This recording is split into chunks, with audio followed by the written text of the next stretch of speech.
Quand on parle de quelqu'un qui se perd dans les détails, on dit parfois en français que l'arbre lui cache la forêt. Beaucoup de cultures ont des expressions similaires et il n'est pas difficile de comprendre ce qu'on veut dire par une telle métaphore. Quand on est confronté à toutes sortes de petits détails dans une situation donnée, il arrive qu'on attache tellement d'importance à ces détails qu'on finit par perdre de vue l'ensemble. Et donc, quand quelqu'un se trouve ainsi empêtré dans les détails, on lui conseille généralement de prendre un peu de recul pour retrouver une vision plus globale de la situation.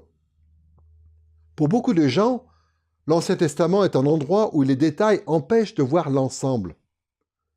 L'Ancien Testament est un livre très long qui contient tellement de noms, de lieux, d'événements, d'enseignements théologiques et d'instructions morales qu'on peut facilement perdre de vue les éléments sous-jacents qui unifient l'ensemble de l'Ancien Testament. Pour ne pas s'arrêter à cette expérience quelque peu déroutante, il est important de prendre un peu de recul et d'essayer d'avoir une vision globale de l'Ancien Testament. Ceci est la deuxième leçon de notre série où nous faisons un survol de l'Ancien Testament que nous avons intitulé « Le Royaume, les Alliances et le canon de l'Ancien Testament ». Ce qu'on va voir dans cette série, c'est que l'Ancien Testament est un livre qui parle du Royaume de Dieu, que le Royaume de Dieu est administré par le moyen de plusieurs alliances, et qu'à leur tour, ces alliances sont expliquées et appliquées à des situations spécifiques, au moyen des livres qui constituent le canon de l'Ancien Testament. Cette leçon a pour titre « Le Royaume de Dieu ». Et dans cette leçon, nous allons voir que la théologie biblique du royaume ou du règne de Dieu, si elle est bien comprise, est un des thèmes les plus efficaces pour comprendre et unifier l'ensemble de l'Ancien Testament. Dans cette leçon, nous allons examiner ce que la Bible nous enseigne sur le royaume de Dieu sous 4 aspects. D'abord, nous verrons la façon dont les Écritures parlent du royaume de Dieu dans un sens qui peut être large ou étroit. Ensuite, nous étudierons le royaume de Dieu tel qu'il se présente pendant la période primitive, c'est-à-dire pendant les toutes premières étapes de l'histoire du monde. Troisièmement, nous nous intéresserons au royaume de Dieu dans l'histoire de la nation d'Israël dans l'Ancien Testament. Et enfin, quatrièmement, nous verrons comment le royaume de Dieu se présente dans le Nouveau Testament. Grâce à ces 4 volets de notre étude, nous aurons une vision globale et cohérente de l'ensemble de l'Ancien Testament. Commençons par nous intéresser à la façon dont l'Ancien Testament parle du règne de Dieu, dans un sens qui peut être large ou étroit. Au moment de commencer cette leçon, il est important de faire 2 précisions qui sont absolument essentielles pour bien comprendre ce qu'est le royaume de Dieu. Nous allons voir d'abord que l'Ancien Testament parle du royaume de Dieu dans un sens large, en affirmant que la souveraineté de Dieu est complète et qu'elle ne change pas. Mais nous verrons ensuite, dans un deuxième temps, que l'Ancien Testament parle aussi du royaume de Dieu dans un sens étroit, en affirmant que ce royaume se développe et qu'il grandit au fil de l'histoire. Mais commençons par la perspective plus large qui concerne la souveraineté absolue de Dieu qui ne change pas. S'il y a bien une chose que la Bible affirme clairement, c'est que Dieu est celui qui a créé et qui soutient le monde entier. Il n'y a aucun autre Dieu créateur. Par conséquent, Dieu a toujours été et sera toujours le Seigneur incontesté de toute sa création. Prenons par exemple le psaume 93, versets 1 et 2, où il y a cette louange adressée au Créateur qui règne. L'Éternel règne, il est revêtu de majesté, il a pris la force pour ceinture. Aussi le monde est ferme, il ne chancelle pas. Ton trône est établi dès les temps anciens, tu existes de toute éternité. De ce point de vue, la foi d'Israël dans l'Ancien Testament est très différente des religions des nations voisines. Ces religions-là prétendaient qu'il y avait de nombreux dieux qui se battaient entre eux pour être souverains et que la puissance de ces dieux fluctuait en fonction des circonstances de l'histoire. Parfois, certains dieux apparaissaient puis disparaissaient en fonction des cycles des saisons de l'année. D'autres dieux apparaissaient puis disparaissaient en fonction des victoires et des défaites à la guerre des nations qui étaient sous leur coupe. Mais ce type de concept est étranger à la foi biblique. Yahvé, le Dieu d'Israël, est l'unique créateur, soutien et régisseur de toute la création, y compris des créatures célestes ou des dieux prétendus. Ainsi, le règne souverain de Dieu sur le monde ne change pas. La création tout entière a toujours été et sera toujours son royaume. Il est donc important de reconnaître que, dans un sens large, Dieu a toujours régné sur sa création.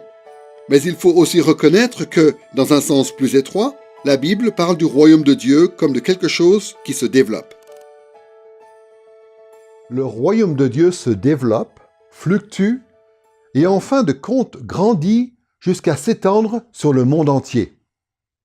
Et comme on va le voir dans un instant, lorsque la Bible évoque le règne ou le royaume de Dieu, elle parle généralement de cette dimension historique. Une des façons les plus évidentes d'illustrer cette dimension du royaume de Dieu consiste à prendre les premières phrases de la prière du Notre Père. Dans Matthieu chapitre 6, versets 9 et 10, Jésus résume tout l'enseignement de l'Ancien Testament sur le royaume de Dieu en disant à ses disciples qu'il faut prier ainsi. « Notre Père, qui es aux cieux, que ton nom soit sanctifié, que ton règne vienne, que ta volonté soit faite sur la terre comme au ciel. » Puisqu'on sait que dans un sens plus général, Dieu a toujours régné sur toute la création, y compris sur toute la terre, ces paroles devraient nous sembler un peu étonnantes. Que veut dire Jésus quand il dit qu'il faut prier « que ton règne vienne » si Dieu règne déjà? Comment son règne peut-il encore venir? Eh bien, tout simplement, Jésus se réfère ici à l'Ancien Testament qui dit que Dieu a un règne historique qui se développe. D'après Jésus, le royaume de Dieu vient sur la terre pour la transformer, de sorte que la terre reflète le ciel. Notez bien la façon dont Jésus en parle dans Matthieu chapitre 6, versets 9 et 10. En utilisant une figure de style qui est propre à la poésie hébraïque, Jésus fait 3 déclarations parallèles concernant le royaume de Dieu. Pour commencer, Jésus demande que le nom de Dieu soit sanctifié. Puis, comme pour élaborer sur cette parole, il ajoute que le nom de Dieu sera sanctifié au fur et à mesure de la venue de son royaume. Et enfin, pour expliquer ce que veut dire la venue du royaume, Jésus précise que cela équivaut à l'accomplissement de la volonté de Dieu sur la terre comme au ciel. Ce que Jésus nous enseigne à demander dans nos prières, c'est que Dieu fasse venir son royaume sur la terre et qu'il l'étende jusqu'à ce que la terre ressemble au ciel, de façon à ce que le nom de Dieu soit sanctifié partout et en permanence. Jésus savait très bien que Dieu était déjà le maître du monde, mais il savait aussi que l'Ancien Testament contenait une promesse, celle que Dieu allait un jour racheter, renouveler et rendre parfaite la terre pour en faire le reflet des merveilles du ciel. Et c'est dans ce sens-là que Jésus, à son époque, demande que le royaume de Dieu vienne sur la terre. Jésus estimait que quelque chose devait arriver à la terre et sur la terre. Dieu était censé étendre son règne céleste et ainsi faire en sorte que s'accomplisse ici-bas sa volonté comme elle s'accomplit au ciel. Pour comprendre comment la volonté de Dieu peut être faite sur la terre comme au ciel, considérons cette description du règne céleste de Dieu que l'on trouve dans Daniel chapitre 7, versets 9 et 10. Il est dit ceci. « Je regardais, pendant que l'on plaçait des trônes. L'Ancien des jours s'assit. Son vêtement était blanc comme la neige, et les cheveux de sa tête purs comme de la laine. Son trône était comme des flammes de feu, et les roues comme un feu ardent. Un fleuve de feu coulait et sortait de devant lui.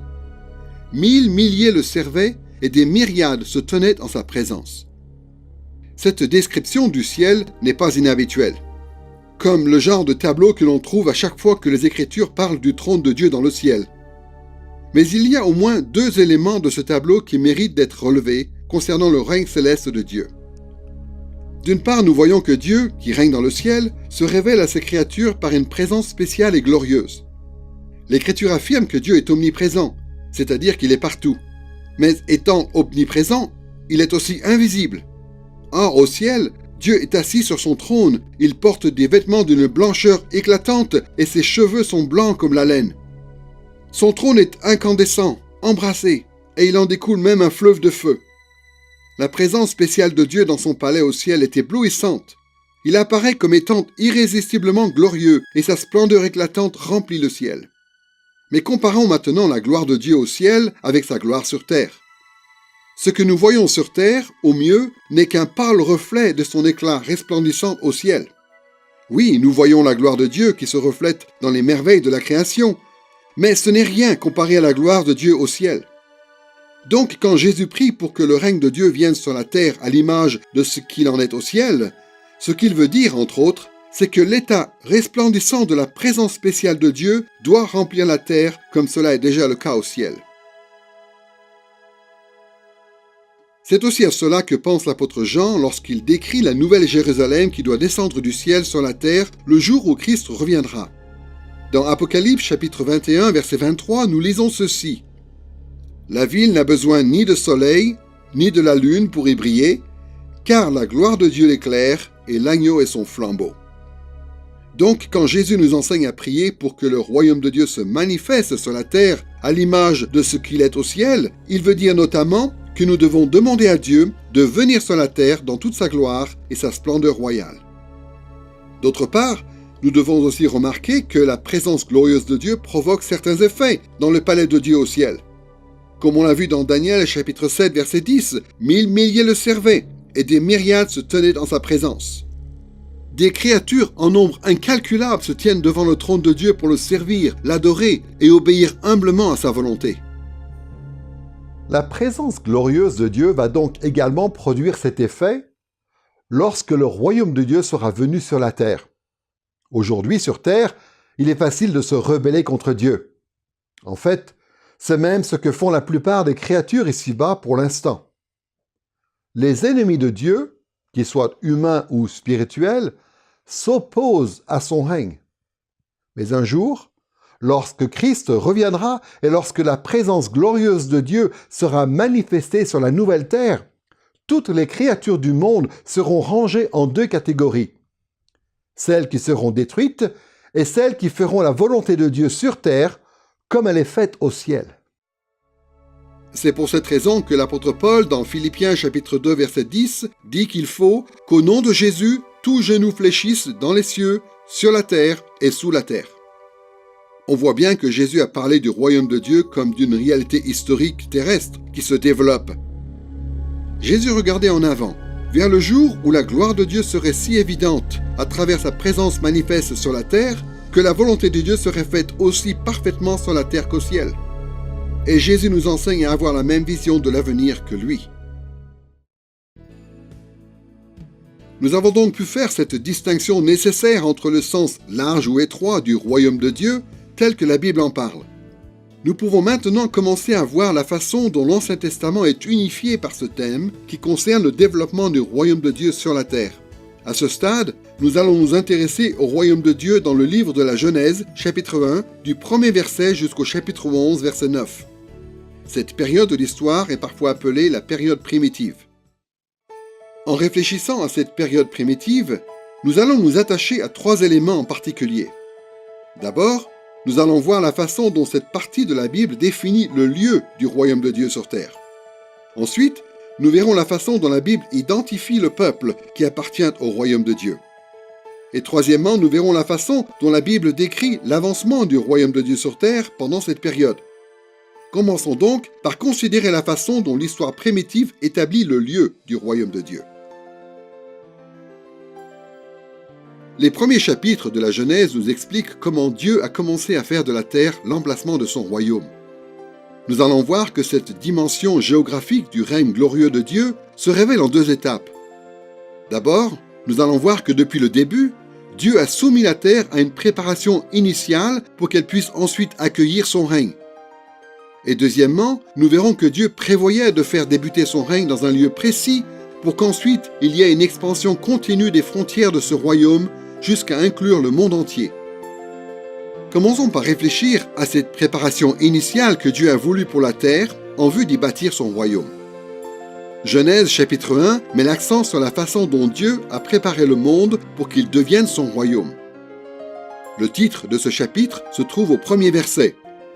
Au commencement, Dieu créa le ciel et la terre. Juste après ce titre, Genèse chapitre 1 verset 2 jusqu'au chapitre 2 verset 3 raconte la façon dont Dieu a immédiatement commencé à faire de la terre le lieu de son royaume, et cela en trois étapes. D'abord, L'histoire de la création commence dans Genèse, chapitre 1, verset 2, avec un monde chaotique et Dieu qui s'apprête à intervenir contre le chaos. Voyez la façon dont la terre est décrite dans ce verset. La terre était informe et vide.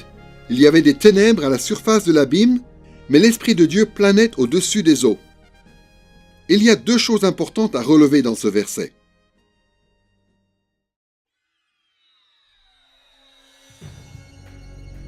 D'une part, la terre était informe et vide, couverte de ténèbres, et il y avait un terrible abîme. À ce stade de l'histoire, la terre n'est pas un endroit agréable. C'est loin d'être l'idéal. Les termes informe et vide sont employés ailleurs dans l'Ancien Testament pour décrire des endroits déserts et sauvages sur la terre, des endroits inhabitables pour les êtres humains. En plus de cela, les termes ténèbres et abîme ont des connotations très négatives tout au long des Écritures.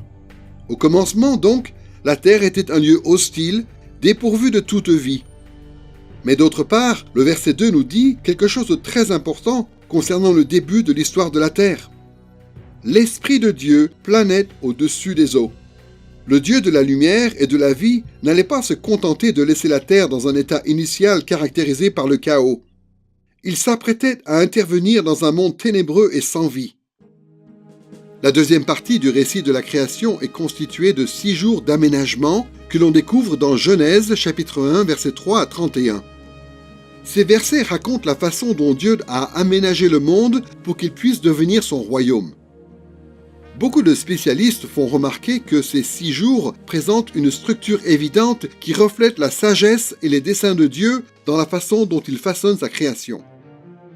Au cours des 3 premiers jours, Dieu s'occupe du fait que le monde est informe. Au cours des 3 jours suivants, il s'occupe du fait que le monde est vide. De plus, les actes de Dieu dans ces 2 groupes de 3 jours présentent des parallélismes remarquables. Le premier jour, Dieu institue le jour et cantonne les ténèbres à la nuit.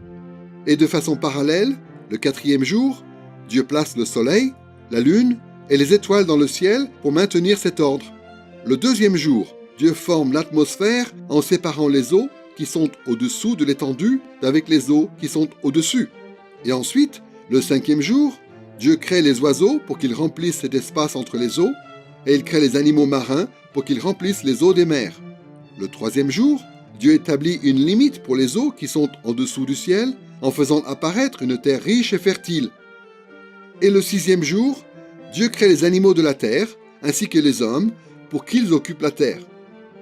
Dieu a fait preuve d'une sagesse et d'une puissance inégalables en transformant le monde par sa parole et en le changeant d'un lieu de chaos en un lieu merveilleusement bien ordonné. Il faut encore noter un motif important qui se répète dans ces versets 3 à 31. En l'occurrence, Genèse chapitre 1 nous dit que lorsque Dieu a observé sa création, il a vu que cela était bon. Et au verset 31, il est même dit que lorsque Dieu a contemplé son œuvre le 6e jour, il a vu que cela était très bon. Il faut comprendre une chose, c'est que quand la Bible dit que la création était bonne, cela veut dire notamment que Dieu approuve son œuvre d'un point de vue moral parce qu'il a réduit de manière importante le chaos, les ténèbres et l'abîme, et parce qu'il a mis de l'ordre dans le monde. Mais le mot qui est traduit par bon dans le texte, tov en hébreu, a un sens plus riche que cela. Ici et dans d'autres passages de l'Ancien Testament, ce mot a aussi le sens de plaisant, d'agréable et même de beau. En 6 jours, Dieu a changé le monde et a fait en sorte que le monde reflète sa volonté et ses intentions en faisant de ce monde un lieu magnifique qui lui était agréable. Voilà pourquoi la 3e partie du récit de la création, au chapitre 2, versets 1 à 3, parle de façon particulière du jour du sabbat. Au début de Genèse 1, Dieu n'est pas satisfait de la création. Mais dans Genèse chapitre 2, versets 1 à 3, Dieu prend plaisir à toute l'œuvre qu'il a accomplie. En fait, Dieu est tellement satisfait de cette façon dont la terre est initialement ordonnée, à la fin du 6e jour, qu'il se repose de son œuvre le 7e jour et qu'il sanctifie ce jour, qui est le jour du sabbat. Pour le dire autrement, Dieu est satisfait de cette préparation initiale qui ouvre le chemin pour que la terre devienne le lieu que Dieu souhaite. comme on vient de le voir, Dieu a voulu qu'il y ait cette préparation initiale destinée à faire de la terre un lieu qui lui soit agréable. Mais il faut maintenant remarquer que le dessein de Dieu pour la terre ne s'arrêtait pas là. Malgré tout le travail que Dieu avait fourni pendant la première semaine de la création, Dieu n'avait pas transformé le monde entier en un paradis merveilleux. Tandis que le monde entier avait été agencé par Dieu jusqu'à un certain point, Genèse chapitre 2 nous montre qu'il n'y avait en fait sur terre qu'un seul endroit qui pouvait être appelé, à juste titre, un paradis. Voyez la façon dont cet endroit est décrit dans Genèse chapitre 2 versets 8 et 9. Puis l'Éternel Dieu planta un jardin en Éden, du côté de l'Orient. L'Éternel Dieu fit germer du sol toutes sortes d'arbres, d'aspect agréable et bon à manger, ainsi que l'arbre de la vie au milieu du jardin et l'arbre de la connaissance du bien et du mal. Voici une analogie. Dieu a fait sur la terre ce que les artistes font parfois quand ils font une esquisse sur leur toile, au crayon, avant de peindre par-dessus. Dieu n'a pas immédiatement réalisé son chef-d'œuvre comme s'il avait appliqué tout de suite la peinture sur toute la toile. Il a plutôt fixé un ordre, une orientation basique, qui devait conditionner ce que deviendrait le monde. Mais le tableau n'était pas terminé. Cela dit, Dieu a quand même appliqué de la peinture, pour ainsi dire, à une partie de la terre, et lui a donné des couleurs magnifiques, et il a peaufiné cet endroit comme étant le point central de sa création. Cette partie de la terre s'appelait Éden, ce qui veut dire plaisant ou agréable en hébreu. Cet endroit faisait la joie de Dieu. Et au centre d'Éden, il y avait un jardin, un endroit particulièrement magnifique et merveilleux, une sorte d'oasis spectaculaire, un jardin paradisiaque digne d'un roi. Et donc, même si Dieu était omniprésent dans sa création, présent partout bien qu'invisible, il a choisi le pays d'Éden, et tout particulièrement le jardin d'Éden qui s'y trouvait, pour y faire demeurer sa présence visible et glorieuse. Voilà quel était l'endroit où Dieu manifestait sa gloire sur la terre. Mais ce jardin et ce pays ne couvraient qu'une petite portion de la terre. Le reste du monde avait été agencé et ordonné jusqu'à un certain point, mais il restait encore beaucoup à faire. Nous avons donc pu voir la façon dont Dieu a préparé la terre pour qu'elle devienne le lieu de son règne, avec le pays d'Éden et son jardin magnifique et agréable comme pièce maîtresse de son œuvre. Nous passons maintenant au deuxième volet de notre étude du royaume dans la période primitive, le peuple du royaume. Au départ, Dieu établit l'être humain comme serviteur de son royaume et comme instrument par lequel Dieu va continuer de préparer la terre jusqu'à ce qu'elle puisse devenir le lieu de son royaume. Ce rôle particulier de l'être humain apparaît clairement dans les paroles que prononce Dieu au sujet de l'homme qu'il place dans le jardin d'Éden. On a vu que tout était bon, et même très bon, dans l'ordre initial que Dieu avait établi dans sa création. Et pourtant, dans Genèse chapitre 2, verset 18, nous lisons ceci. « L'Éternel Dieu dit, « Il n'est pas bon que l'homme soit seul, je lui ferai une aide qui sera son vis-à-vis. » Dieu, qui avait estimé que la création était bonne, découvre maintenant qu'il y a dans son précieux jardin quelque chose qui n'est pas bon. Adam n'a pas de femme. Pourquoi cela n'est-il pas bon? Tout simplement parce que Dieu a créé l'homme pour une mission qui lui sera impossible d'accomplir tout seul.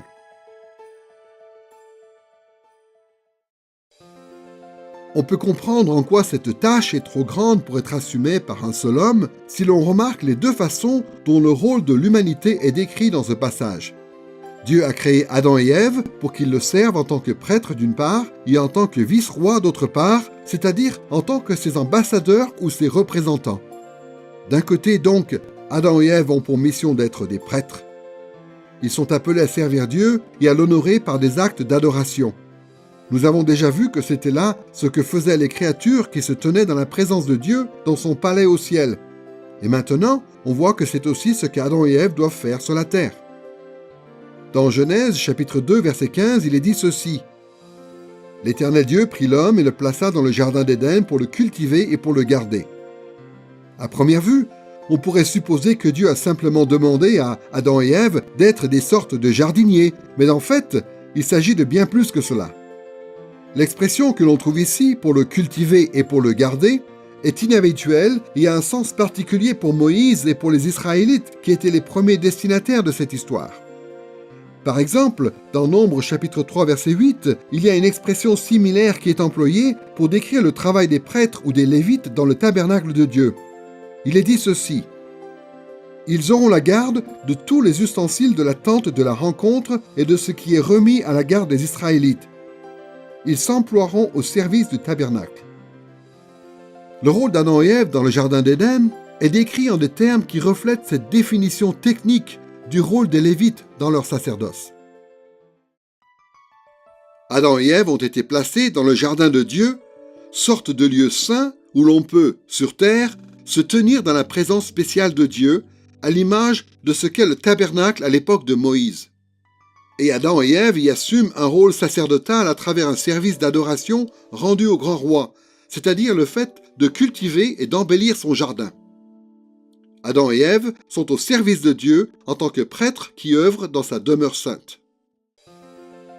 Mais deuxièmement, Adam et Ève ont aussi une fonction royale, puisqu'ils ont été établis comme vice-rois de Dieu. En fait, ce sont des prêtres rois. Adam et Ève sont présentés ainsi dans Genèse chapitre 1 verset 26, où il est dit ceci: « Dieu dit, faisons l'homme à notre image, selon notre ressemblance, pour qu'il domine sur les poissons de la mer, sur les oiseaux du ciel, sur le bétail, sur toute la terre et sur tous les reptiles qui rampent sur la terre. » Nous savons tous que ce type de passage dit que les êtres humains sont l'image ou la ressemblance de Dieu. Autrefois, la plupart des théologiens pensaient que cela voulait dire que les hommes étaient des êtres rationnels et moraux. Mais l'accent de Genèse chapitre 1 n'est pas sur ce point. Pour bien comprendre quelle est la signification de cette expression « image de Dieu », il faut savoir que dans le monde antique de l'Ancien Testament, il arrivait couramment que les rois ou les empereurs portent le titre d'image, de ressemblance et même de fils de Dieu. Le roi et les empereurs portaient ces titres parce qu'à l'époque de l'Ancien Testament, les gens croyaient que ces personnages qui étaient investis d'une autorité royale avaient un rôle vraiment particulier dans le monde qui les distinguait du commun des hommes. On pensait que les rois étaient des médiateurs entre le ciel et la terre. Et on se disait que les rois et les empereurs avaient une mission particulière qui consistait à découvrir la volonté ou la sagesse des dieux qui habitaient dans le ciel et ensuite à utiliser leurs prérogatives royales pour faire appliquer cette volonté céleste sur la terre. Pour reprendre la formule de Jésus dans le Notre Père, les rois étaient censés découvrir la volonté de Dieu au ciel et ensuite faire cette volonté sur la terre. On peut voir le caractère vraiment radical de ce qu'affirme Moïse, étant donné son époque, puisqu'il dit que tous les êtres humains, pas seulement les rois et les empereurs, sont des images de Dieu. D'après l'Ancien Testament, tous les êtres humains ont été créés pour être les vice-rois de Dieu, c'est-à-dire pour régner sur la terre et pour s'assurer que sa volonté soit faite ici-bas, un peu comme ces empereurs de l'Antiquité dont on pensait qu'ils régnaient au nom de leur Dieu. Cette compréhension de l'expression « image de Dieu » explique pourquoi Dieu décrit le rôle de l'humanité en des termes bien particuliers que l'on trouve dans Genèse chapitre 1 versets 27 et 28. Voici ce qu'écrit Moïse dans ces versets. « Dieu créa l'homme à son image, il le créa à l'image de Dieu, hommes et femmes il les créa. Dieu les bénit et Dieu leur dit « Soyez féconds, multipliez-vous, remplissez la terre et soumettez-la. Dominez sur les poissons de la mer, sur les oiseaux du ciel et sur tout animal qui rampe sur la terre. » Voici donc comment on peut résumer cette fonction royale qui tient au fait d'être l'image de Dieu. Comme on l'a vu, Dieu a mis de l'ordre et de la beauté dans sa création, et Dieu a placé l'humanité dans son précieux jardin comme un lieu saint pour que les hommes le servent en tant que prêtres. Mais Dieu a aussi voulu que les hommes qui portent son image en tant que vice-rois se multiplient en nombre et remplissent non seulement le jardin d'Éden, mais aussi la terre entière. Et il leur a dit de dominer non seulement sur le jardin d'Éden, mais aussi sur la terre entière. Le grand roi du ciel a établi des hommes pour être les instruments de l'expansion de son royaume. Les êtres humains étaient censés se multiplier, se propager et faire de la terre entière le jardin de Dieu pour que la volonté de Dieu soit faite sur la terre et que les hommes le servent comme prêtres dans tous les recoins du monde. Étendre le royaume de Dieu dans le monde entier, Tel est le but même de la présence de l'homme sur terre.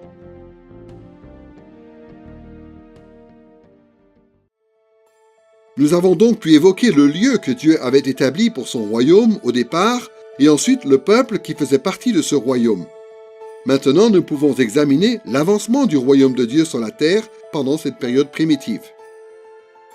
Nous allons résumer le récit que fait Moïse de cette période en 3 points.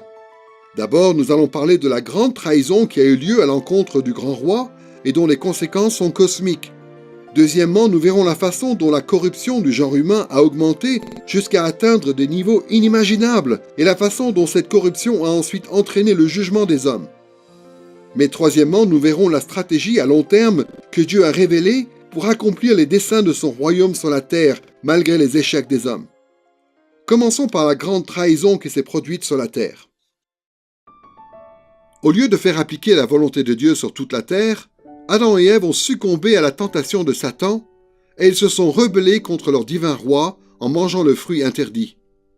Le résultat, c'est qu'au lieu de propager la beauté du jardin d'Éden jusqu'aux extrémités du monde, Adam et Ève ont été expulsés du jardin et condamnés à vivre sous une malédiction. Pourtant, le rôle des hommes en tant que bâtisseurs du royaume n'a pas complètement disparu. Adam et Ève étaient encore censés rendre un culte à Dieu. Et ils étaient encore censés se multiplier et dominer sur la terre. Mais à cause de leur rébellion, ils ont été maudits, et la terre avec eux, de sorte que la multiplication et la domination qu'on attendait d'eux sont devenues difficiles, frustrantes et pénibles. En ce qui concerne le fait de se multiplier, Dieu dit ceci à Ève dans Genèse chapitre 3 verset 16. « Je rendrai tes grossesses très pénibles, c'est avec peine que tu accoucheras. » Et concernant le fait de dominer, Dieu parle à Adam en ces mots dans Genèse chapitre 3 verset 17. « Le sol sera maudit à cause de toi. C'est avec peine que tu en tireras ta nourriture tous les jours de ta vie. » Au lieu de remplir facilement et honorablement leurs fonctions en tant qu'image de Dieu, les hommes ont été obligés d'affronter un monde hostile et de faire l'expérience de la douleur et de la futilité dans leur vie sur terre. Deuxièmement, pendant cette période primitive, les hommes ont continué de suivre le chemin de la corruption et ont fini par attirer sur eux-mêmes le jugement sévère de Dieu. Avant la chute de l'humanité dans le péché, le fait d'avoir des enfants aurait eu pour effet d'augmenter le nombre de personnes qui étaient des images de Dieu et donc le nombre de vice-rois et de prêtres fidèles sur la terre. Mais après le péché d'Adam et Ève, les conditions n'étaient plus réunies pour que tous leurs descendants soient fidèles à Dieu.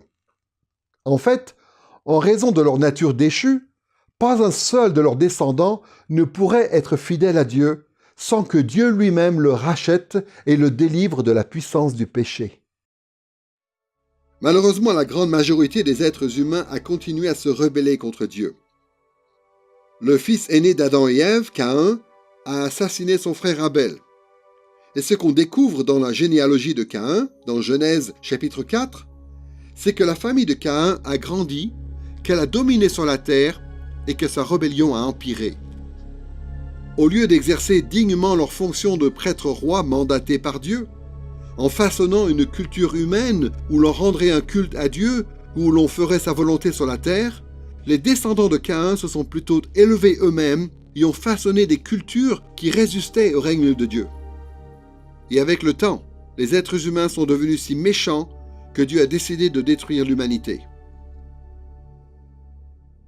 Voici comment Genèse chapitre 6, versets 5 à 7 en parle. L'Éternel vit que la méchanceté de l'homme était grande sur la terre et que chaque jour son cœur ne concevait que des pensées mauvaises.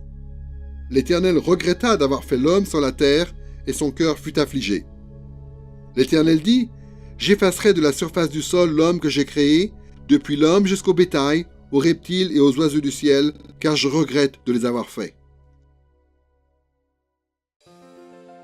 Mais troisièmement, l'histoire primitive nous parle aussi de la stratégie à long terme que Dieu a mise en place pour étendre son royaume dans le monde entier. Ce qui s'est passé, c'est que malgré la corruption du genre humain, Dieu a décidé de racheter un certain nombre d'êtres humains, de les délivrer de la domination du péché et de bâtir son royaume à travers eux. Dieu a fait preuve d'une miséricorde salvatrice envers ces hommes qui portent son image dans le but qu'ils servent son plan. Le premier indice qui pointe vers cette stratégie à long terme se trouve dans Genèse chapitre 3 verset 15, juste après qu'Adam et Ève ont péché.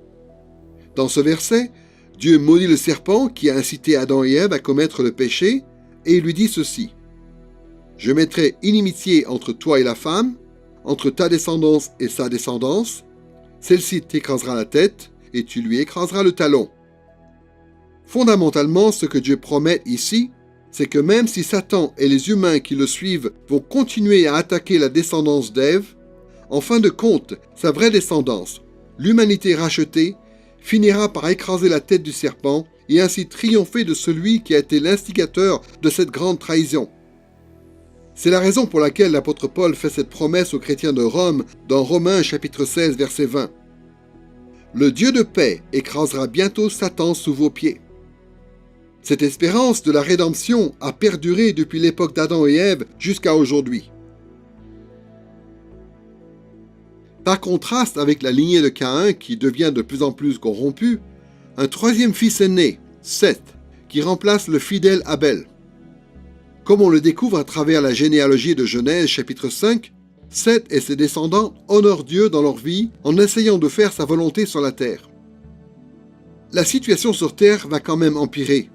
Mais même une fois que le mal s'est tellement répandu que Dieu décide de détruire l'humanité par un déluge cataclysmique, il y a quand même un descendant de Seth qui est fidèle et qui obtient de la faveur de Dieu, Noé. Et Dieu sauve Noé et sa famille, alors que le reste de l'humanité est exterminé par le déluge. Maintenant, vers la fin de cette période primitive, dans Genèse chapitre 8, versets 21 et 22, Dieu commence à préparer le terrain pour une stratégie complexe et longue qui va permettre aux hommes rachetés de remplir de nouveau leurs fonctions en tant qu'image de Dieu. Dans ce passage, Dieu dit ceci: « Je ne maudirai plus le sol à cause de l'homme, parce que le cœur de l'homme est disposé au mal dès sa jeunesse. Et je ne frapperai plus tout ce qui est vivant comme je l'ai fait. Tant que la terre subsistera, les semailles et la moisson, le froid et la chaleur, l'été et l'hiver, le jour et la nuit ne cesseront pas. » Notez bien quelle est la motivation de Dieu. Il reconnaît que même les hommes rachetés sont faibles et pécheurs. Il reconnaît que le péché va continuer à endommager cette image déchue de Dieu. Et donc le roi du ciel décrète une sorte de stabilité à long terme dans sa création au profit des hommes. La raison de cette stabilité devient plus claire dans Genèse chapitre 9 verset 1. Dieu bénit Noé ainsi que ses fils et leur dit: « Soyez féconds, multipliez-vous et remplissez la terre. » En un mot, Dieu a établi cette stabilité dans la nature et il a fait disparaître le risque d'un nouveau déluge mondial afin que les hommes rachetés puissent remplir leur fonction originelle en tant qu'image de Dieu. Dieu savait déjà ce que le reste de l'Écriture nous apprend. Le chemin vers l'expansion du royaume de Dieu est un chemin tortueux et accidenté. Dieu savait que son propre peuple trébucherait et qu'il tomberait, et il savait aussi que l'opposition aux serviteurs de son royaume augmenterait puis serait vaincue. Et donc Dieu a établi cet ordre nouveau caractérisé par une certaine stabilité dans la nature, afin qu'un jour, dans un avenir lointain, les hommes qui l'auraient racheté et rendu fidèles puissent accomplir leur mission en tant qu'image de Dieu, une mission qui consiste à étendre son royaume sur toute cette terre déchue. Ainsi, le royaume de Dieu dans l'histoire a commencé dans le jardin d'Éden et devait s'étendre à toute la terre par l'intermédiaire des êtres humains qui sont l'image de Dieu, ses prêtres et ses rois. Malgré toute la complexité que le péché a provoquée, Dieu a conçu un plan à long terme dans l'histoire pour racheter un certain nombre d'hommes et les rendre capables d'étendre son royaume sur la terre à l'image de ce qu'il est au ciel. Ces quelques éléments fondamentaux de l'histoire primitive fixent un cap pour tout le reste de l'histoire biblique. Nous venons de voir comment le royaume de Dieu a commencé au tout début de l'histoire du monde. Maintenant, nous passons à l'étape suivante de l'histoire, une étape très importante qui recouvre la plus grande partie de l'Ancien Testament. Il s'agit de l'époque pendant laquelle Dieu a traité spécifiquement avec Israël en tant que peuple élu. Dans l'Ancien Testament, l'histoire de la nation d'Israël représente un chapitre très important de la venue du royaume de Dieu sur terre. Notre étude du royaume de Dieu dans l'histoire antique du peuple d'Israël s'articulera aussi autour de ces trois dimensions. D'abord, nous verrons quel était le lieu du royaume pendant cette époque de l'histoire. Ensuite, nous évoquerons le peuple du royaume. Et troisièmement, nous parlerons de l'avancement du royaume pendant cette période. Commençons par le lieu du royaume de Dieu dans le cadre de la nation d'Israël. Une des meilleures façons d'aborder la question du lieu du royaume pendant cette période consiste à s'intéresser au grand patriarche d'Israël, Abraham. Puisqu'Abraham est le père du peuple d'Israël, la façon dont Dieu a traité avec Abraham a déterminé la trajectoire de tout ce que Dieu allait faire ensuite à travers Israël. Dans Genèse chapitre 12, versets 1 à 3, nous découvrons la façon dont Dieu a appelé Abraham pour être son serviteur. Dieu lui dit ceci: « Va-t'en de ton pays, de ta patrie et de la maison de ton père, vers le pays que je te montrerai. Je ferai de toi une grande nation et je te bénirai. Je rendrai ton nom grand. Deviens donc une source de bénédiction. Je bénirai ceux qui te béniront, je maudirai celui qui te maudira. Toutes les familles de la terre seront bénies en toi. » Notez bien ce que dit Dieu au verset 1. Il appelle Abraham à quitter son pays en Mésopotamie et à se rendre dans un autre pays qu'Abraham ne connaît pas encore. En lisant Genèse chapitre 12, on découvre que Dieu a mené Abraham depuis Our, dans le sud de la Mésopotamie, jusqu'à Haran, dans le pays de la Mésopotamie, et plus tard jusqu'à Haran, jusqu'au pays de Canaan, qu'on appelle aujourd'hui la Terre Sainte. Et quand Abraham arrive dans le pays de Canaan, Dieu confirme à Abraham que ce territoire deviendra la possession de ses descendants. Et le reste de l'Ancien Testament montre clairement que cette terre promise est devenue, à partir de ce moment-là, le centre géographique de ce que Dieu faisait dans le monde.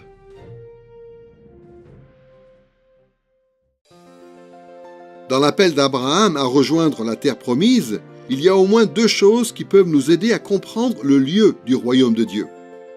D'abord, nous allons voir que Dieu a appelé Abraham et le peuple d'Israël à le servir à un endroit qui était le centre d'origine de son royaume.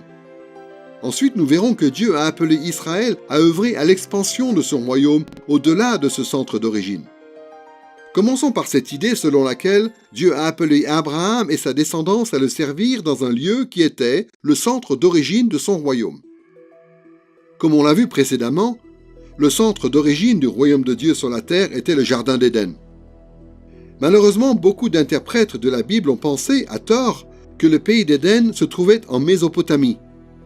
Et donc, ils ont imaginé qu'Abraham avait quitté une région proche du Jardin d'Éden pour se rendre en Canaan. Mais en réalité, l'Écriture fait un lien étroit entre la terre promise et le pays d'Éden.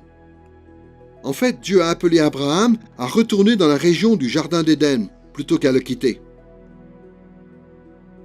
Voici comment l'Écriture décrit la situation géographique d'Éden dans Genèse chapitre 2, versets 10 à 14. Du pays d'Éden sortait un fleuve qui arrosait le jardin. De là, il se divisait en 4 bras. Le nom de l'un était Pishon. Il contourne tout le pays de Havila. Le deuxième fleuve s'appelait Gihon. Il parcourt toute l'Éthiopie. Le troisième fleuve s'appelait le Tigre. Et le quatrième fleuve, c'est l'Euphrate.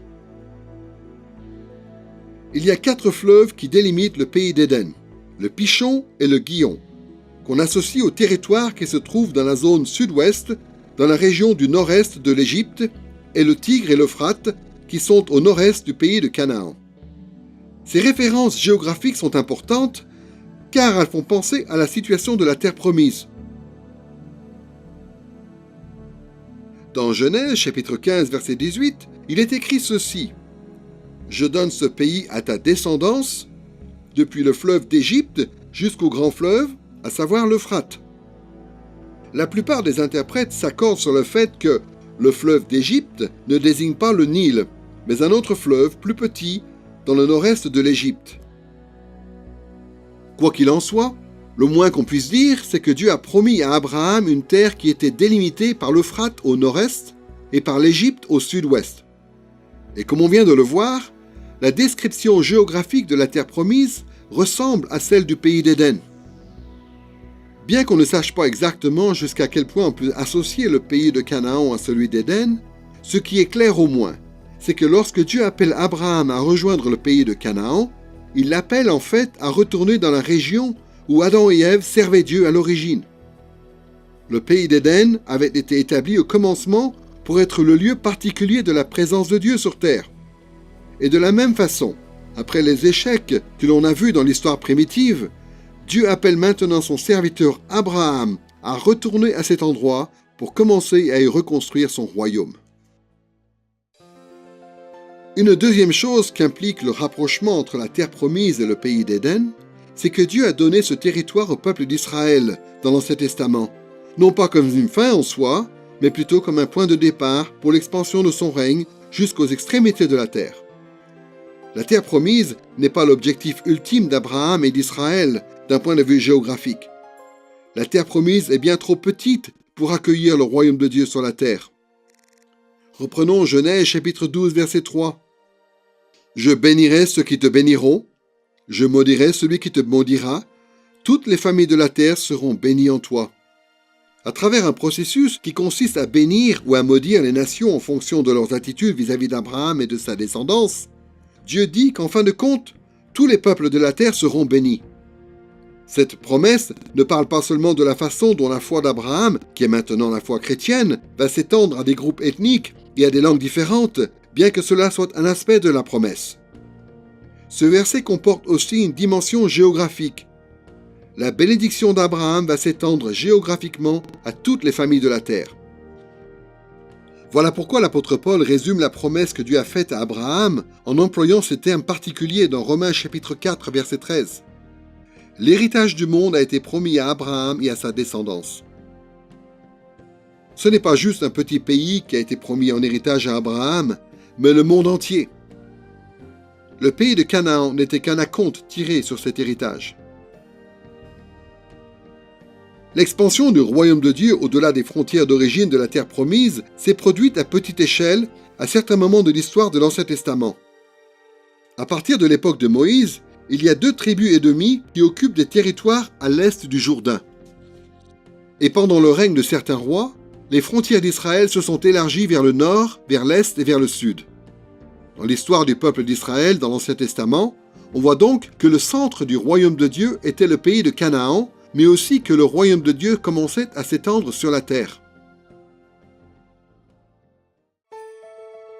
En gardant à l'esprit ce qu'on vient de voir concernant le lieu du royaume de Dieu dans l'histoire de la nation d'Israël dans l'Ancien Testament, on va maintenant passer au point suivant qui concerne le peuple du royaume. L'histoire du peuple de Dieu pendant cette période est très complexe et donc il faudra qu'on s'en tienne à quelques éléments essentiels.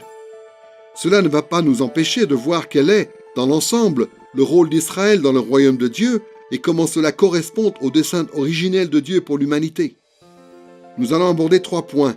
D'abord le choix d'Israël en tant que peuple du royaume, ensuite la façon dont ce peuple a été établi pour être un royaume de prêtres, et enfin, troisièmement, la désignation officielle des prêtres et des rois en tant que conducteurs pour le peuple du royaume. D'abord, nous allons examiner le choix d'Israël pour être le peuple élu de Dieu. Souvenons-nous que pendant la période primitive, après que le péché est entré dans le monde, Dieu a choisi une famille au sein de l'humanité et a mis cette famille à part pour qu'elle le serve en tant qu'image restaurée de Dieu dans le monde. Ce motif de la famille unique, mis à part, nous le découvrons d'abord dans Genèse chapitre 5, où le fils d'Adam, Seth, devient le père d'une lignée fidèle au sein de l'humanité. Plus tard, Dieu préserve cette lignée à travers un des descendants de Seth, Noé. Noé, à son tour, a eu 3 fils, Sem, Cham et Japheth, mais des 3, il n'y a que Sem qui est l'élu de Dieu. De la descendance de Sem est issu un homme en particulier, Abraham, que Dieu choisit pour perpétuer cette lignée fidèle. Ensuite, c'est Isaac, le fils miraculeux d'Abraham.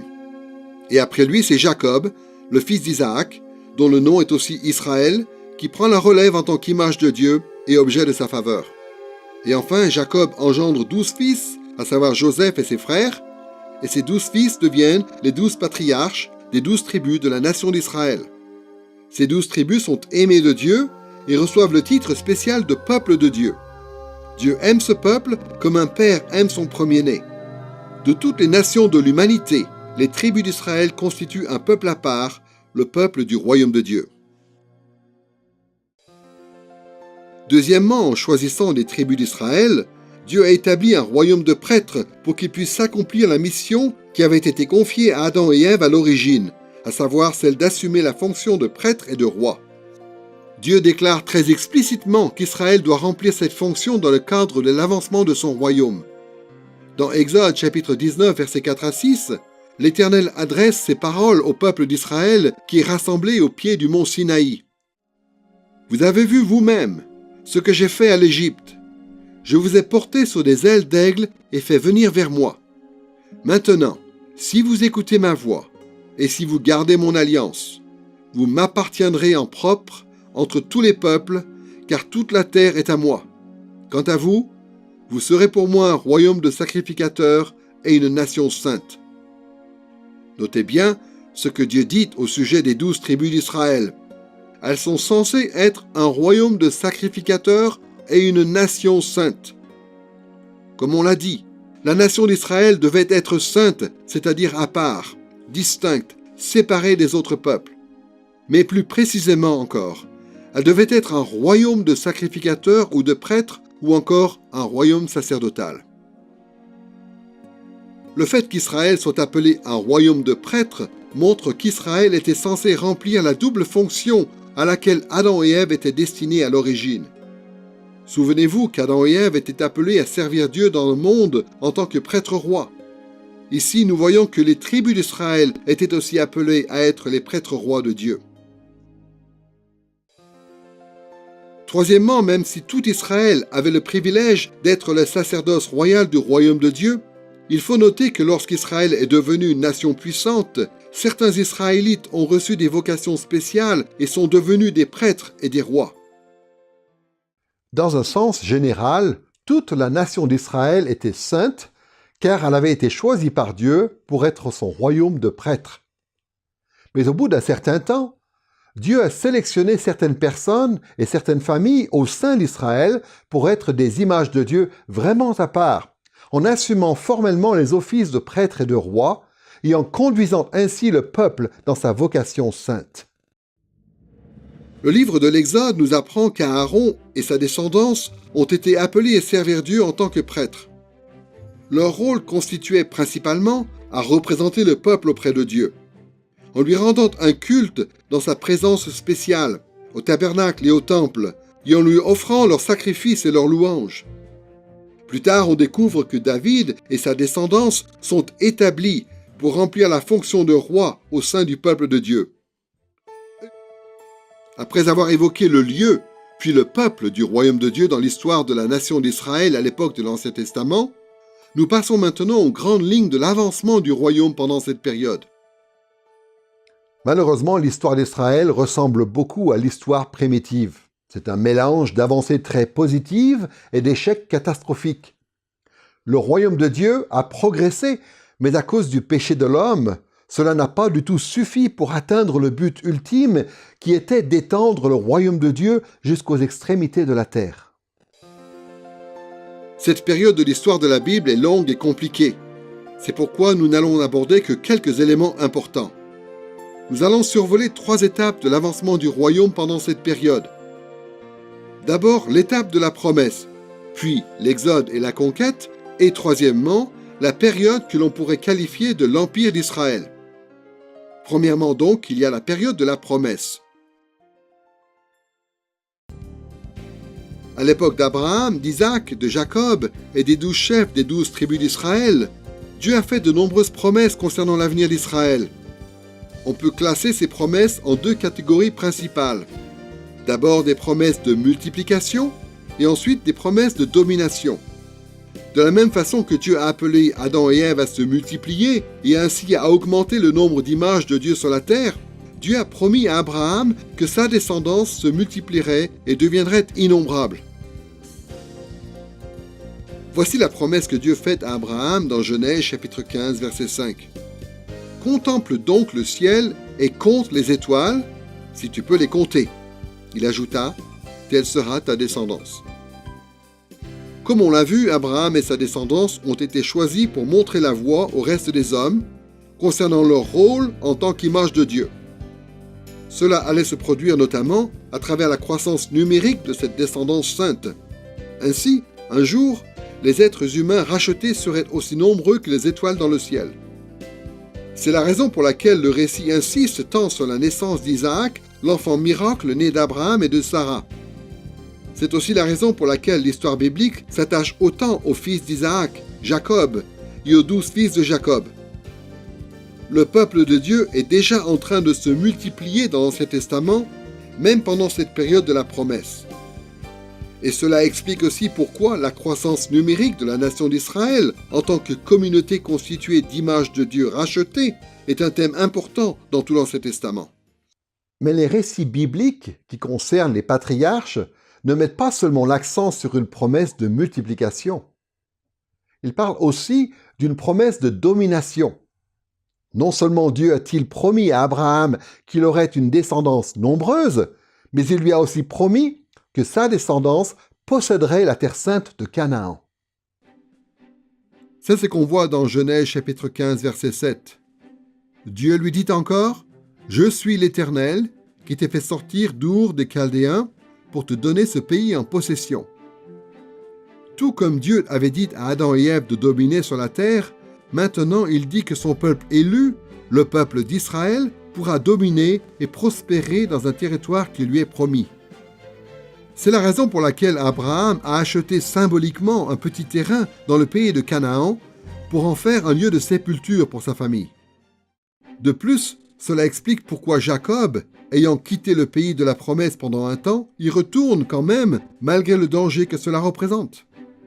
Et cela explique aussi pourquoi, sur son lit de mort, Joseph affirme que les Israélites un jour quitteront l'Égypte et retourneront en terre promise. Cette période des patriarches est une période de l'Ancien Testament où Dieu fait des promesses qui concernent notamment la multiplication et la domination d'Israël en tant que peuple qui doit faire avancer le royaume de Dieu. La deuxième étape importante de l'avancement du royaume de Dieu sur la terre dans l'histoire d'Israël, c'est l'étape que nous avons appelée l'Exode et la conquête.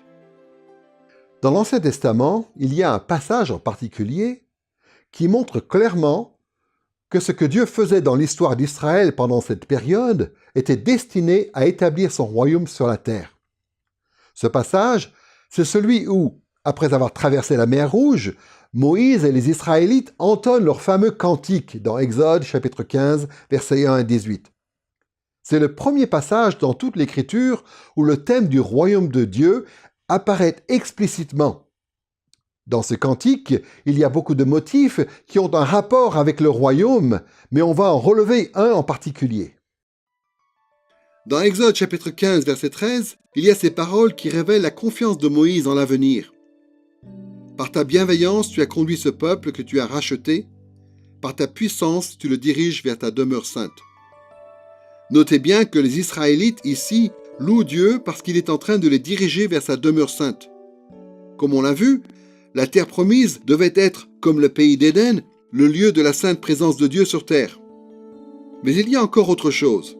Le mot qui est traduit par « conduire » dans ce verset, « nahal » en hébreu, signifie plus précisément « conduire avec soin » ou « guider comme un berger ».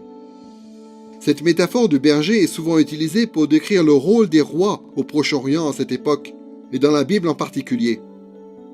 Dieu est donc en train de conduire son peuple vers sa demeure sainte en tant que roi et berger.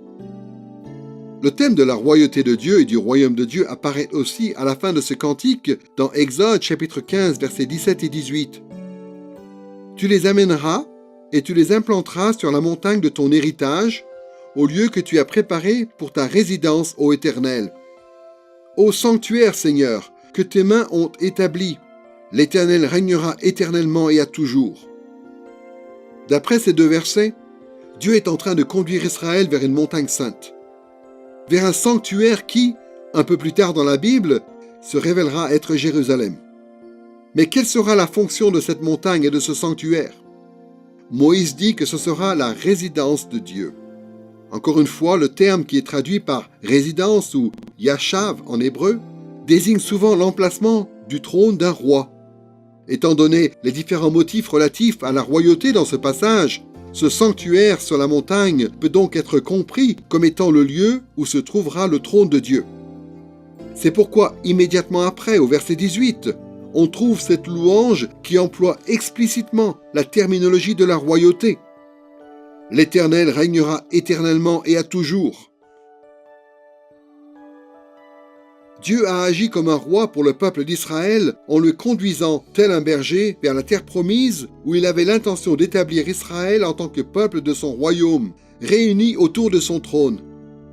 Autrement dit, l'Exode et la conquête avaient pour but d'établir le règne de Dieu, sa royauté, son royaume sur la terre, pour toujours. Dans l'Ancien Testament, on peut aussi relever une troisième étape dans l'avancement du royaume de Dieu dans l'histoire de la nation d'Israël. On pourrait l'appeler l'étape de l'Empire, c'est-à-dire la période pendant laquelle Israël a existé en tant que nation établie, avec un roi et un temple. La place des rois humains dans le plan de Dieu pour Israël est parfois un objet de controverse. Dans une leçon à venir, nous réfléchirons attentivement à la question et nous verrons que Dieu a toujours voulu qu'Israël ait un roi humain. Nous verrons aussi comment la fonction de roi s'est développée en Israël. Mais pour l'instant, nous allons simplement nous intéresser à la façon dont le royaume de Dieu a progressé, après que Dieu a choisi d'établir David et ses fils comme rois sur son peuple.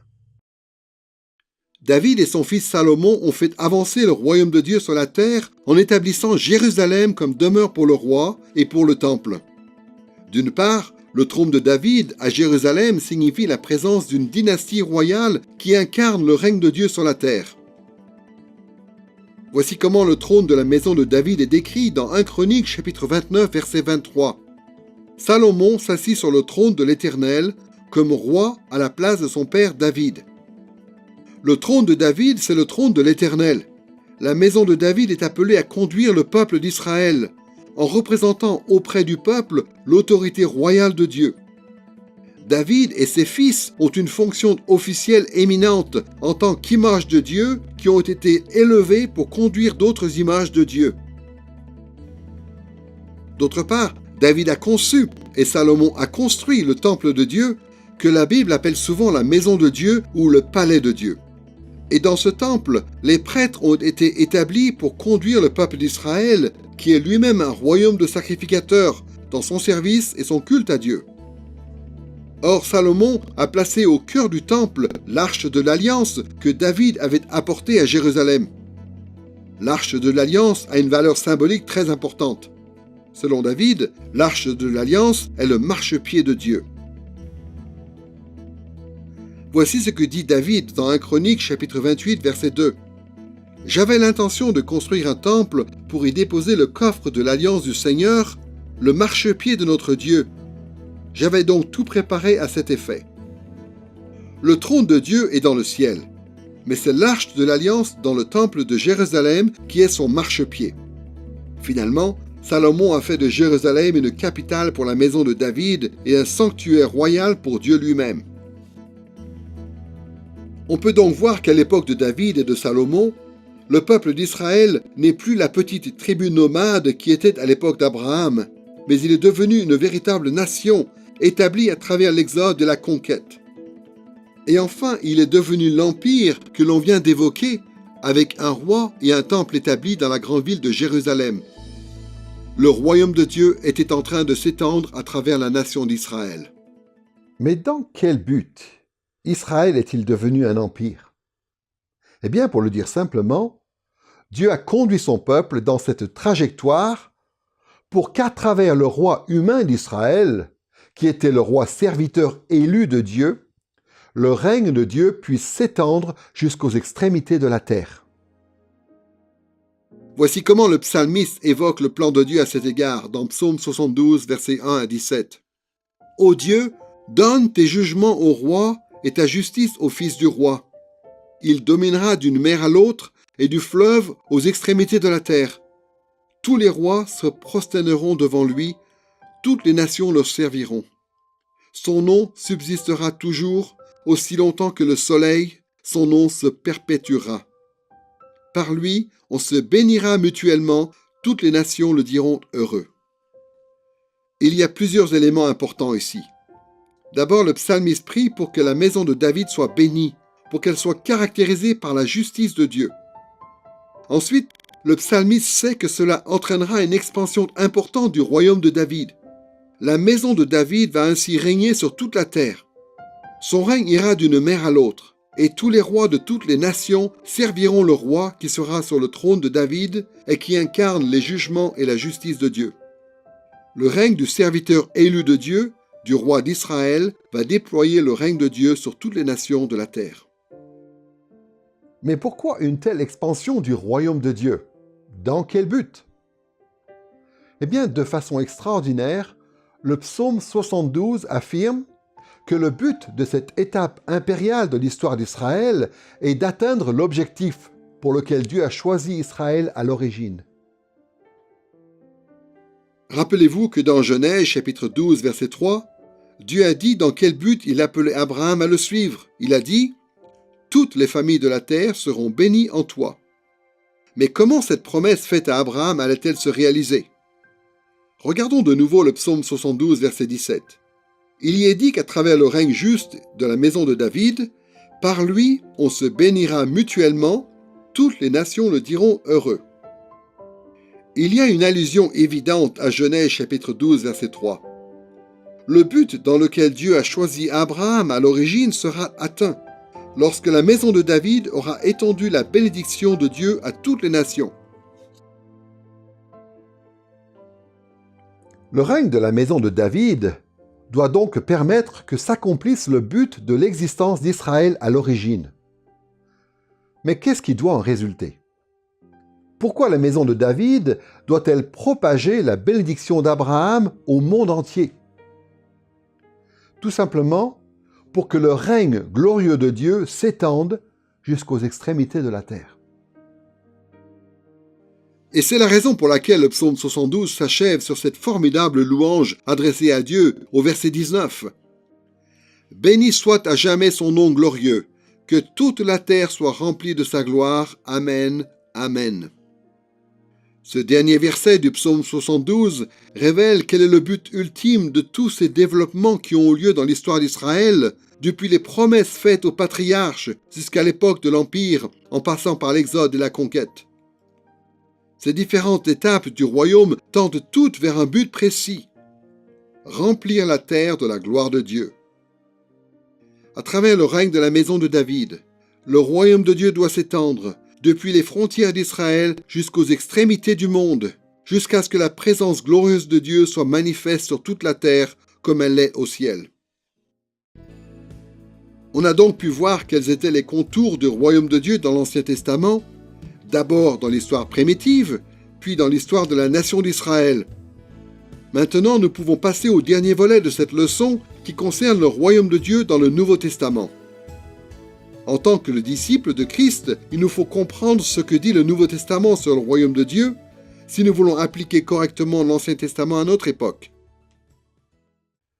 S'il y a une chose sur laquelle les chrétiens sont d'accord, c'est que le cœur du message de Jésus, et même le cœur de tout le Nouveau Testament, c'est l'Évangile. Mais souvent, on ne se rend pas compte que l'Évangile du Nouveau Testament, ou la bonne nouvelle de Christ, est une concrétisation du thème du royaume de Dieu dans l'Ancien Testament. Voyez la façon dont Matthieu résume l'enseignement de Jésus dans Matthieu chapitre 4, verset 23. Jésus parcourait toute la Galilée, il enseignait dans les synagogues, prêchait la bonne nouvelle, l'évangile du royaume. Jésus annonçait l'évangile, c'est-à-dire une bonne nouvelle. Mais c'était quoi cette bonne nouvelle? C'était un message qui concernait le royaume de Dieu. Voilà pourquoi notre compréhension de l'Évangile, c'est-à-dire de ce message que nous croyons et que nous annonçons à d'autres, et qui est le cœur même du Nouveau Testament, est directement liée à notre compréhension du royaume de Dieu. Nous allons nous intéresser au thème du royaume de Dieu dans le Nouveau Testament en abordant successivement les 3 points que nous avons déjà évoqués par rapport à d'autres étapes de l'histoire biblique. Nous verrons donc d'abord ce que le Nouveau Testament nous dit concernant le lieu du royaume. Ensuite, ce qu'il dit concernant le peuple du royaume. Et enfin, troisièmement, nous parlerons de l'avancement du royaume pendant la période du Nouveau Testament. Commençons par le lieu du royaume dans le Nouveau Testament. À bien des égards, on peut constater que le Nouveau Testament dit globalement la même chose que l'Ancien Testament concernant le lieu ou l'emplacement du royaume de Dieu. D'abord, le Nouveau Testament indique que le centre du royaume de Dieu se trouve en Israël. Et deuxièmement, le Nouveau Testament parle de l'expansion de ce royaume dans le monde entier. Intéressons-nous, pour commencer, à l'emplacement du royaume de Dieu en Israël à l'époque du Nouveau Testament. Le fait que le royaume de Dieu dans le Nouveau Testament soit centré en Israël ne devrait pas nous surprendre. C'est une réalité qui a été soulignée à plusieurs reprises dans l'Ancien Testament. Au début, le royaume de Dieu sur la terre était centré en Éden. Puis la nation d'Israël est retournée dans la région d'Éden sous la conduite de Moïse dans le but de bâtir le royaume de Dieu. Et donc, lorsque débute l'étape du Nouveau Testament, le royaume de Dieu se trouve encore une fois centré en Israël. Il n'est vraiment pas difficile de voir que le pays d'Israël est le centre géographique du royaume de Dieu dans le Nouveau Testament. Comme on le sait, Jésus est né en Israël, où il a grandi, où il a choisi ses disciples, où il a exercé son ministère, où il est mort, où il est ressuscité, et d'où il est parti pour monter au ciel. À l'exception d'une petite période qu'il a passée en Égypte lorsqu'il était enfant, Jésus a passé toute sa vie en terre promise. Pour bien comprendre pourquoi le royaume de Dieu est centré en terre promise même dans le Nouveau Testament, il peut être utile de se souvenir de la situation du peuple de Dieu à cette époque. Dieu avait béni la nation d'Israël dans l'Ancien Testament. D'un peuple semi-nomade à l'époque des patriarches, Dieu l'a fait devenir une nation à part entière sous la conduite de Moïse et de Josué, puis lui a donné une stature impériale avec une capitale, un palais et un temple sous la conduite de David et de Salomon. Toutes ces étapes représentaient des avancées importantes pour le règne de Dieu sur la terre. Mais ce qu'on apprend aussi dans l'Ancien Testament, c'est que le peuple d'Israël s'est rebellé contre Dieu pendant cette période de bénédiction, et qu'il s'est rebellé si gravement que Dieu a provoqué son exil de la Terre Sainte. À l'époque de Jésus, le peuple d'Israël vit donc dans cette situation d'exil, ayant été dispersé et tyrannisé pendant plusieurs centaines d'années par 5 empires païens différents, les Assyriens, les Babyloniens, les Perses et les Mèdes, les Grecs et les Romains. Beaucoup de chrétiens aujourd'hui ne s'en rendent pas compte, mais Jésus est venu sur terre pour mettre un terme à cet exil. Il est venu pour rassembler un reste fidèle parmi le peuple de Dieu et pour rebâtir le royaume de Dieu. Voyez la façon dont Luc raconte un des premiers sermons de Jésus dans Luc chapitre 4, versets 17 à 19. On lui remit le livre du prophète Ésaïe. Il ouvrit le livre et trouva le passage où il était écrit « L'Esprit du Seigneur est sur moi parce qu'il m'a oint, pour annoncer la bonne nouvelle aux pauvres. Il m'a envoyé pour proclamer aux captifs la délivrance et aux aveugles le recouvrement de la vue, pour renvoyer libres les opprimés, pour proclamer une année de grâce du Seigneur. » Dans la synagogue de Nazareth, Jésus a lu une prophétie d'Ésaïe chapitre 61 qui dit qu'un jour, les exilés vont retourner dans le pays de la promesse. La prophétie d'Ésaïe emploie des termes de pauvres, de captifs, d'aveugles et d'opprimés qui désignent dans Ésaïe 61 les Israélites de l'exil. Mais notez bien ce que dit la prophétie. Quelqu'un doit venir et leur annoncer la bonne nouvelle ou l'évangile, la délivrance, le recouvrement de la vue et la libération. Une bonne nouvelle devait être proclamée à ceux qui vivaient sous la tyrannie des nations païennes. Et qui est venu accomplir cette bonne nouvelle? Jésus. Voici ce qu'ajoute Luc dans Luc chapitre 4, versets 20 et 21. Puis Jésus roula le livre, le rendit au serviteur et s'assit. Les yeux de tous dans la synagogue étaient fixés sur lui. Alors il se mit à leur dire « Aujourd'hui cette parole de l'Écriture que vous venez d'entendre est accomplie. » Jésus est celui que Dieu a oint pour annoncer aux Israélites la bonne nouvelle de la fin de leur exil. Alors certes, il est important de relever que le royaume de Dieu dans le Nouveau Testament est toujours centré en terre promise, mais il est également important de relever que le Nouveau Testament parle aussi de l'expansion du royaume jusqu'aux extrémités de la terre. En fait, le Nouveau Testament affirme que l'espoir d'une expansion du royaume jusqu'au monde entier deviendra un jour pleinement réalité en Christ. Comme c'était le cas dans chacune des étapes précédentes de l'histoire, dans le Nouveau Testament aussi, Dieu prévoit d'étendre son royaume depuis la terre promise jusqu'à toute la terre. On a déjà vu que Jésus avait appris à ses disciples à prier pour la venue du royaume sur toute la terre. Dans Matthieu chapitre 6, verset 10, Jésus dit qu'il faut prier ainsi : « Que ton règne vienne, que ta volonté soit faite sur la terre comme au ciel. » C'est un thème que Jésus continue de développer tout au long de son ministère. En fait, il fait en sorte que ses disciples ne perdent pas de vue cet objectif qui concerne le monde entier. Dans Matthieu chapitre 24, verset 14, Jésus dit ceci à ses disciples : « Cette bonne nouvelle du royaume sera prêchée dans le monde entier pour servir de témoignage à toutes les nations, alors viendra la fin. » Cet évangile de la venue du royaume de Dieu doit donc être propagé dans le monde entier, et ensuite Jésus va revenir. Gardons à l'esprit ce que nous venons de voir concernant le lieu du royaume dans le Nouveau Testament, et passons au point suivant, celui qui concerne cette fois le peuple du royaume dans le Nouveau Testament. Comme on l'a vu dès le début, Dieu a voulu que son royaume sur terre reflète son royaume au ciel. Cela devait se réaliser à travers la mission que Dieu avait confiée à ceux qui portaient son image, à savoir les hommes. Mais avec l'avènement du péché, les hommes ne pouvaient plus assumer leurs fonctions. Et par conséquent, Dieu a mis à part un peuple et l'a racheté du péché pour que ce peuple poursuive l'œuvre de Dieu sur la terre. Ce peuple est devenu la nation d'Israël. Et au cours de l'histoire de l'Ancien Testament, Dieu a élevé certaines personnes au sein d'Israël, à savoir les prêtres et les rois, pour qu'elles conduisent cette nation rachetée dans l'accomplissement des tâches qui lui revenaient en tant que peuple du royaume. Ces mêmes éléments apparaissent dans le Nouveau Testament. Pour bien comprendre la façon dont le Nouveau Testament en parle, nous allons aborder 2 points. Nous évoquerons d'abord Christ en tant qu'image de Dieu par excellence. Puis, nous évoquerons les croyants, ceux qui ont foi en Christ en tant qu'image de Dieu rachetée. Commençons par relever la proéminence de Jésus dans le Nouveau Testament en tant qu'image de Dieu. C'est malheureux, et pourtant vrai, beaucoup de chrétiens évangéliques aujourd'hui ne savent pas vraiment pourquoi la deuxième personne de la Trinité, le Logos éternel, s'est incarné. Nous affirmons à juste titre que Jésus est Dieu, et nous parlons beaucoup de sa mort substitutive sur la croix et de sa résurrection d'entre les morts.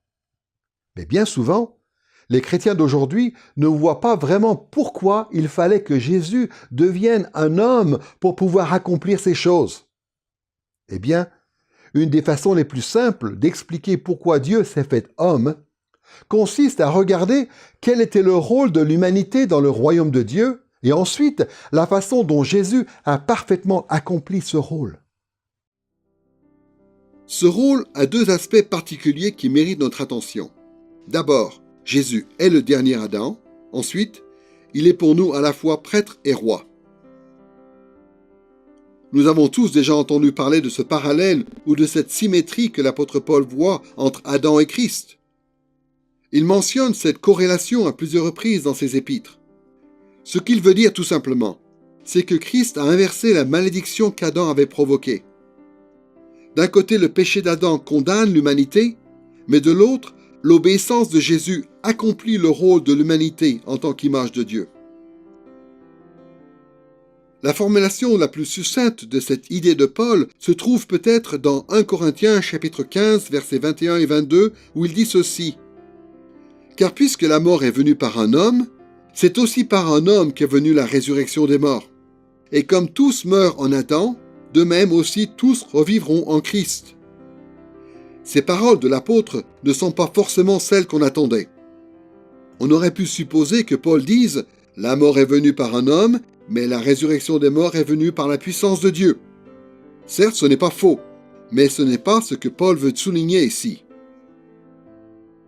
Ce que Paul veut nous faire comprendre, c'est plutôt que puisque la mort des hommes est venue par un homme, c'est-à-dire par Adam, de même, la résurrection des hommes et leur accession à la vie éternelle devaient venir par un homme, c'est-à-dire par Christ. Adam a été une image de Dieu infidèle et par conséquent, il nous a acquis la mort. Mais Christ a été une image de Dieu parfaitement fidèle et par conséquent, il nous a acquis la résurrection et la vie.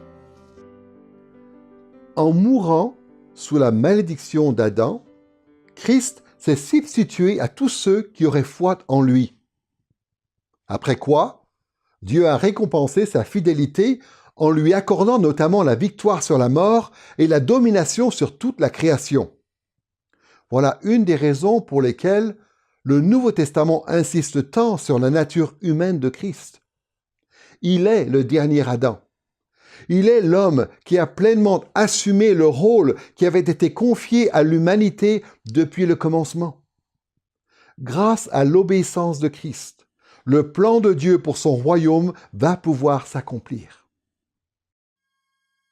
Mais non seulement Christ est-il l'image parfaite de Dieu, il remplit aussi pour nous un double office, prêtre et roi. Souvenez-vous qu'Adam et Ève devaient servir Dieu en tant que prêtre-roi, et que Dieu a aussi appelé Israël à être un royaume de prêtres, et que le royaume d'Israël était aussi, lui-même, dirigé par un roi, et par un sacerdoce officiel à la tête duquel il y avait le grand prêtre ou le souverain sacrificateur. C'est sans surprise donc que nous découvrons dans le Nouveau Testament que Christ est notre souverain sacrificateur et notre roi. L'auteur de l'Épître aux Hébreux, par exemple, insiste beaucoup sur le fait que Christ a un rôle de prêtre. C'est ce qu'il dit notamment dans Hébreux chapitre 4, verset 14. Nous avons un grand souverain sacrificateur qui a traversé les cieux, Jésus, le Fils de Dieu. De plus, le Nouveau Testament ne cesse de désigner Christ comme étant le fils de David, qui accomplit la fonction royale de la maison de David. En fait, lorsque l'ange annonce à Marie la naissance de Christ, voici ce qu'il dit à son sujet dans Luc chapitre 1, versets 32 et 33. Il sera grand et sera appelé fils du Très-Haut, et le Seigneur Dieu lui donnera le trône de David son père. Il régnera sur la maison de Jacob éternellement, et son règne n'aura pas de fin. Puisque Jésus accomplit parfaitement la fonction de roi sous son règne, le royaume de Dieu durera éternellement. Avec Christ comme prêtre et roi, le royaume de Dieu va venir sur la terre et devenir sur la terre ce qu'il est au ciel. Quand on considère le royaume de Dieu dans le Nouveau Testament, il ne fait aucun doute que Christ est la personne la plus importante du royaume. Mais il ne faut pas oublier que ses disciples font aussi partie du royaume. Au tout début du Nouveau Testament, le peuple juif, c'est-à-dire la descendance physique d'Abraham, occupe une place importante dans le royaume de Dieu. Non seulement Jésus et les apôtres étaient-ils des Juifs, mais l'Église primitive qui était réunie le jour de la Pentecôte était, elle aussi, entièrement composée de Juifs. Ce jour-là, Dieu a rassemblé parmi les Israélites un reste fidèle venu des 4 coins du monde pour entendre et recevoir l'Évangile. Après cela, le royaume de Dieu s'est rapidement étendu au-delà des frontières d'Israël jusqu'aux recoins les plus reculés de l'Empire romain. Même si la plupart des gens qui se convertissaient dans les autres nations étaient des non-juifs, le Nouveau Testament affirme clairement que tous ceux qui suivent Christ, qu'ils soient juifs ou non-juifs, appartiennent au peuple de Dieu et ont pour vocation de bâtir le royaume de Dieu. Voilà pourquoi le Nouveau Testament parle des disciples de Christ, c'est-à-dire des croyants, comme étant des images renouvelées de Dieu. Comme Paul le dit dans Éphésiens chapitre 4, verset 24, nous sommes appelés à revêtir la nature nouvelle, créée selon Dieu, dans une justice et une sainteté que produit la vérité. C'est aussi la raison pour laquelle l'apôtre Pierre décrit l'Église du Nouveau Testament qui est constitué de juifs et de non-juifs, en reprenant les termes qui désignaient Israël dans l'Ancien Testament. Dans 1 Pierre chapitre 2 verset 9, il dit « Vous êtes une race élue, un sacerdoce royal, une nation sainte, un peuple racheté, afin d'annoncer les vertus de celui qui vous a appelé des ténèbres à son admirable lumière. » Dans ce passage, Pierre fait référence au livre de l'Exode, chapitre 19, verset 6, où Israël est appelé un royaume de sacrificateurs. En faisant cette allusion, Pierre nous fait clairement comprendre que les chrétiens, quelle que soit leur origine ethnique, ont tous reçu la même vocation qui était celle d'Israël dans l'Ancien Testament, et qui consiste à établir le royaume de Dieu et à l'étendre sur toute la terre. Si nous suivons Christ, et si nous vivons selon son esprit, nous pouvons dire que nous sommes les instruments particuliers et uniques du royaume de Dieu. Maintenant que nous avons évoqué d'une part le lieu, puis d'autre part le peuple du royaume pendant la période du Nouveau Testament, nous pouvons passer au dernier point qui concerne l'avancement du royaume dans le Nouveau Testament. Dans un sens, l'avancement du royaume de Dieu dans le Nouveau Testament est un des concepts les plus radicaux que l'on trouve dans les Écritures. Comme on le verra dans les leçons qui vont suivre, on peut facilement avoir l'impression, quand on lit les prophètes de l'Ancien Testament, qu'après la venue de Christ sur terre, le royaume de Dieu devait venir rapidement. La terre devait être soudainement purgée de tout mal, entièrement transformée par la présence glorieuse de Dieu, et remplie d'un peuple innombrable qui servait Dieu et qui lui rendait un culte à perpétuité. En fait, c'est cela que la plupart des gens à l'époque de Jésus s'attendaient à voir. Mais Jésus a si clairement bousculé cette façon de voir les choses que la plupart des gens en Israël se sont opposés à lui au lieu de le suivre comme leur Messie. Un des passages les plus utiles pour comprendre comment le Nouveau Testament envisage l'avancement du royaume, c'est le passage où Jésus raconte la parabole du grain de moutarde. Voici ce que Jésus dit sur le royaume de Dieu dans Matthieu chapitre 13, versets 31 et 32. « Le royaume des cieux est semblable à un grain de moutarde qu'un homme a pris et semé dans son champ. C'est la plus petite de toutes les semences, mais quand elle a poussé, elle est plus grande que les plantes potagères et devient un arbre. » À travers cette petite parabole, Jésus explique que le royaume de Dieu ne vient pas de manière soudaine et spectaculaire, mais qu'il commence plutôt discrètement, comme un tout petit grain de moutarde. Mais avec le temps, le royaume doit grandir et devenir comme un arbre à moutarde, plus grand que les plantes potagères, c'est-à-dire le plus grand royaume que le monde ait connu. Le reste du Nouveau Testament nous montre en effet que cette étape du royaume a commencé plutôt modestement et discrètement avec le ministère de Jésus sur la terre. Mais à la fin, au retour de Christ, son royaume s'étendra sur le monde entier. Tout au long de ces leçons, nous parlerons de l'avancement du royaume de Dieu sous l'ère du Nouveau Testament à travers 3 étapes principales. D'abord, nous parlerons du commencement ou de l'inauguration du royaume avec le ministère de Christ et de ses apôtres. Il y a plus de 2000 ans, Jésus et ses apôtres ont inauguré le royaume glorieux de Dieu sur la terre. C'est pourquoi dans Éphésiens chapitre 2 verset 20, l'apôtre Paul dit des membres de l'Église chrétienne qu'ils ont été édifiés sur le fondement des apôtres et des prophètes, Jésus-Christ lui-même étant la pierre de l'angle. Ensuite, nous parlerons de la continuation du royaume qui couvre toute l'histoire de l'Église depuis la première venue de Christ jusqu'à son retour. C'est la période à laquelle nous appartenons aujourd'hui. C'est la période pendant laquelle nous devons faire une priorité de l'avancement du royaume de Dieu sur la terre, notamment en faisant la volonté de Dieu. C'est ce que Jésus a dit dans Matthieu chapitre 6, verset 33. « Cherchez premièrement son royaume et sa justice. » Chaque jour de notre vie, nous devons propager l'Évangile, bâtir l'Église et transformer la culture dans le monde entier au nom du royaume de Christ. Enfin, troisièmement, nous parlerons de la consommation du royaume qui aura lieu au retour de Christ, lorsqu'il parachèvera le plan de Dieu qui consiste à faire du monde entier son royaume. Voici la façon dont l'apôtre Jean décrit le royaume de Dieu lors du retour de Christ dans Apocalypse chapitre 11 verset 15. Le 7e ange sonna de la trompette, et des voix fortes retentirent dans le ciel en disant « Le royaume du monde est passé à notre Seigneur et à son Christ, il régnera au siècle des siècles. » Lorsque Christ reviendra sur la terre, le royaume du monde deviendra tout entier le royaume de Dieu et de Christ, et cela pour toujours. En tant que disciples de Christ aujourd'hui, nous regardons en arrière et nous voyons l'inauguration du royaume par l'œuvre de notre Seigneur il y a 2000 ans.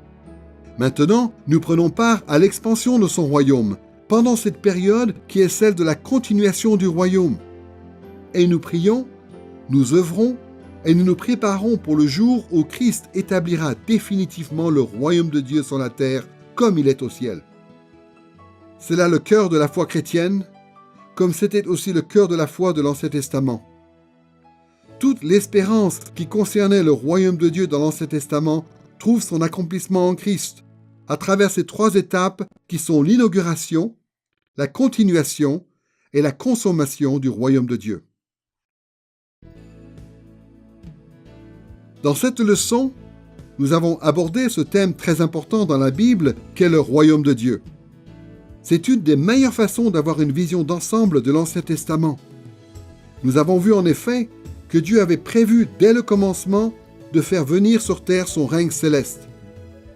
Nous avons pu considérer la façon dont Dieu a fait avancer l'histoire vers ce but pendant la période primitive, puis dans l'histoire de la nation d'Israël, puis à l'époque du Nouveau Testament.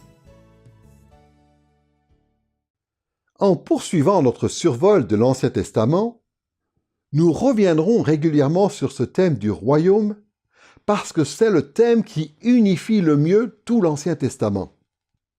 Et en revenant sur ce thème du royaume, cela nous aidera en tant que croyants du Nouveau Testament à voir comment l'Ancien Testament peut nous servir aujourd'hui de guide pour notre vie au service du roi et de son royaume.